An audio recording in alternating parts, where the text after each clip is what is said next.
Now next up we have Shamans and obviously Resto. So looking at our first tree, it's pretty much about survivability. We have 40% damage reduction for 6 seconds, that might be quite nice. Maybe we'll be able to, if there's something like staying out on Ultraxian on the bosses, we can provide a viable solution to that, so that's quite nice. It does only work on you though, so it's alright. Next up we have absorbing 20k damage for 10 seconds and another 6k for every 5 seconds thereafter. So that's going to last 30 seconds, 1 minute cooldown. That's going to be alright, probably more PvP I think.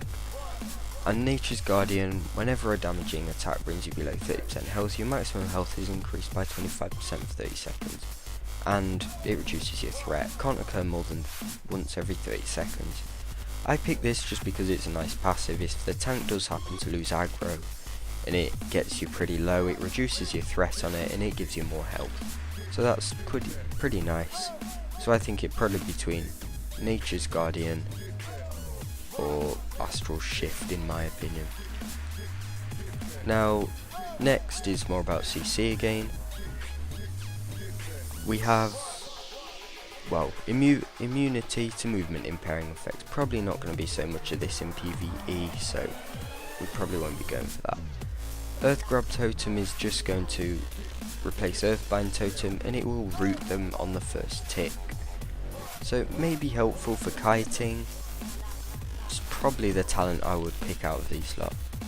And your Frost Shot now also roots the target in ice for 5 seconds. I think Earth Grab Totem is probably better than that, simply because it's an AoE route.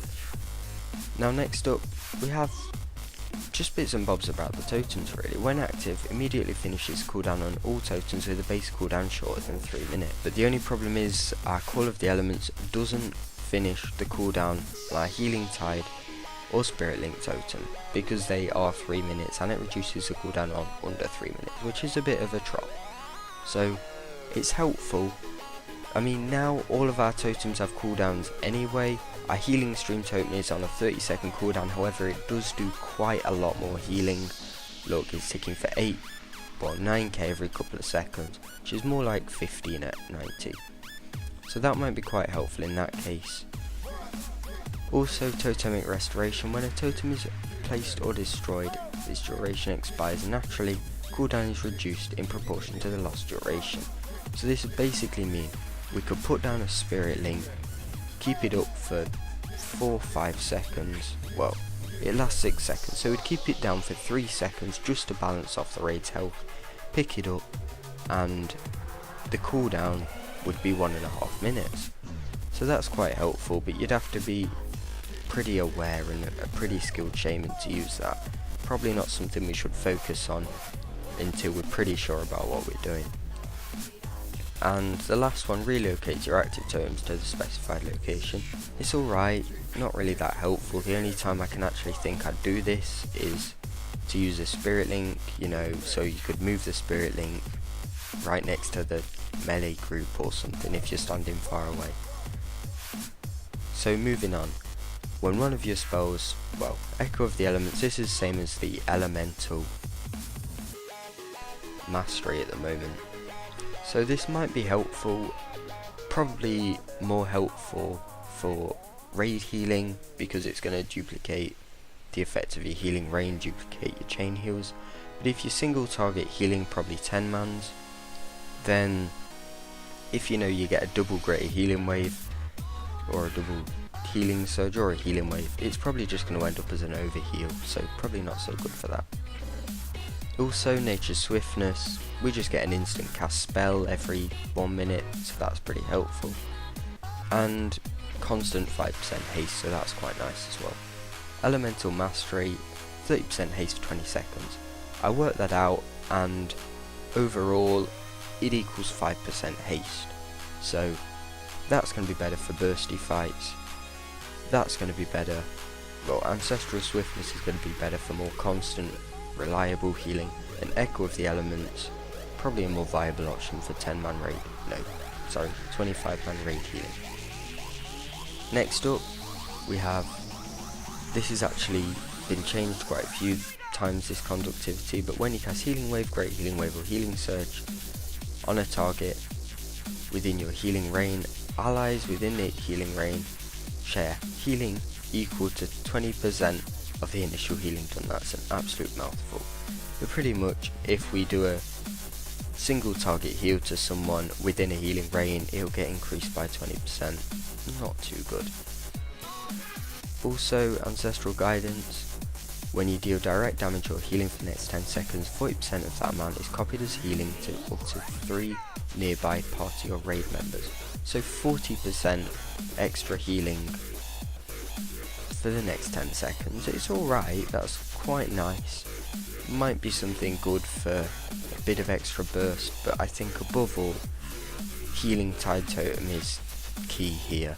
It's a totem that is just a tranquility. It's like a tranquility totem, and the best thing about it is we can put it down and we can heal at the same time, and you can even have Spirit Link and your tranquility totem down, which I think is insanely overpowered, but there we go. Now moving on to our last tree. These are pretty complicated, but your elemental weapon imbues are empowered, granting additional effects when triggered with Unleashed Weapon. So that's 15-second cooldown for those who don't know Unleashed Weapon. Further increases the effectiveness of your next single target heal on the targeted ally by 50%. So with that, every 15 seconds we will get an 80% heal increase. That's pretty damn nice. That'd be lovely to use with a Riptide. It wouldn't work with a Healing Rain, not as well with a Chain Heal either, so we're probably going to be wanting to just use that on Riptide Great Healing Waves. Next, Primal Elemental. Your Earth and Fire totems draw forth primal blah blah blah blah. Servitors are 50% more powerful than regular elementals and act like pets, and gain additional abilities. Now, I've not heard that these will actually grant healing abilities, so I don't think that is something we're going to be taking as a healer. I may be wrong, but from the people I've spoken to so far, you get no healing abilities from these. Now next, Elemental Blast. 1.5 second cast pretty much, and a 12-second cooldown. Harness and direct the raw power of elements towards an enemy, dealing 24k damage and increasing the caster's critical, haste or mastery by 1k for 8 seconds.